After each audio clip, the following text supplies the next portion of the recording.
Kelly Jr. was talking about how he would like to get more reps in practice for tackling techniques, but he understands the limitations with injuries. Where's that balance for you? You do the best you can trying to get the guys reps, but like you said, it's been training camp in 7 straight weeks, so you use different things. You guys are out there sometimes. We use the donuts, we use the sled, we use agile bags so that they take the wear and tear off one another, but when you don't do it, it develops bad habits sometimes, and what ultimately happens is you get exposed against good backs like Texas A&M has or like Alabama has. So yesterday we were a bit more physical in practice than we've been, and it was a step in the right direction.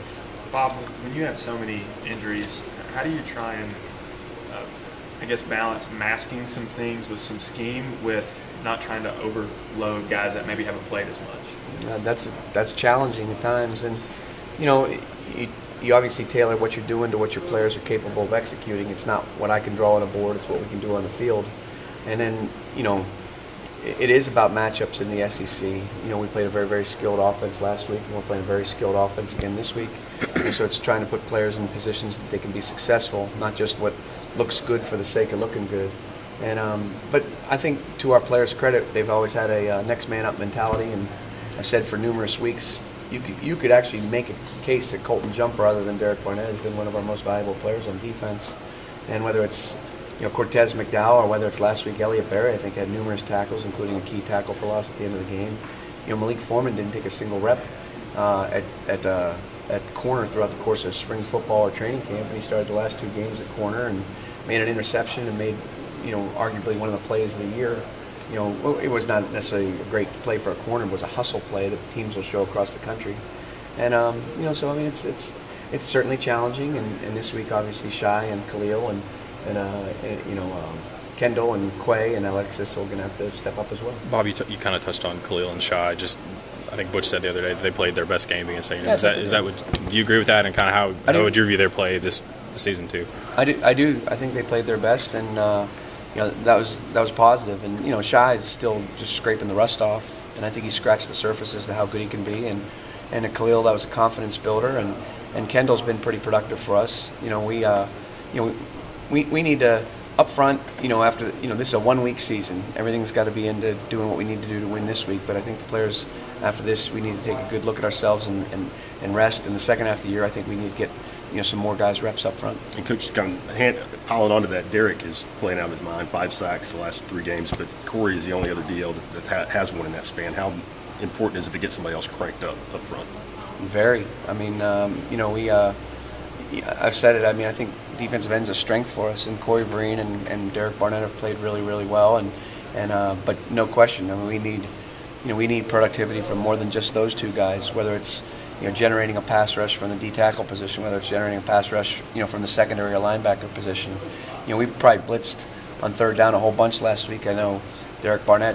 He and I talked. He dropped into coverage a couple times. When he said, I'd like to rush the passer. But on those plays, the quarterback was 1 out of 10. For 14 yards, and that was a screen pass that we stopped them on. So there were some positives that happened out of that. So we're trying to find creative ways to generate pass rush, and we'll do again the same thing this weekend. And I would imagine the zone blitz you're talking about, 1 out of 10. Yeah, they were 1 out of 10 against our zone blitz last week, and it was a screen pass that got 14 yards on a 3rd and 15. And we did have a pass interference call.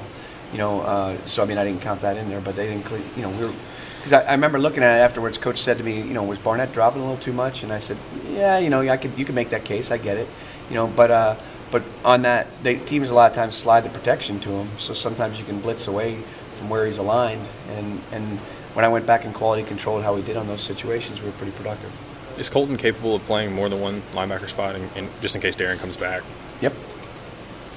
You talk about generating pressure. Just how much? I mean, taking 2 dynamic guys like Jalen and Darren off the field. I mean, I would imagine that's kind of hamstrung you a little bit. Like even when you do dial up the blitz, about what you get out of it. Yeah, it's funny that you said that. I mean, we talked about blitzing with more punch and pop this week. I thought there were a couple times where I saw green grass between the offensive line and the quarterback, and you sit there and go, "Gosh, I think we should have gotten there on that one." And I think sometimes you find. I think sometimes you get more sacks out of a 4-man rush and you get more pressures out of a blitz because they can see the blitz coming sometimes, get into revealing formations. But you do force, as I said, we forced a good quarterback, Trevor Knight, into some incompletions, into some hurries, and actually both of his interceptions came on blitzes last week. What concerns you most about Jalen Hurts? I mean, he looks like a running back playing quarterback who can throw like a quarterback. You know, I mean, he's got big legs. He's big and strong. He looks very, very composed. There's examples on the TV copies of film and even on the coaches' copies of film of him, pulling a guy to the side and kind of challenging him and getting on him. I think Coach Kiffin and the offensive staff have done a great job putting him in position to be successful, and certainly he can make plays with both his arm and his feet. Do you think they're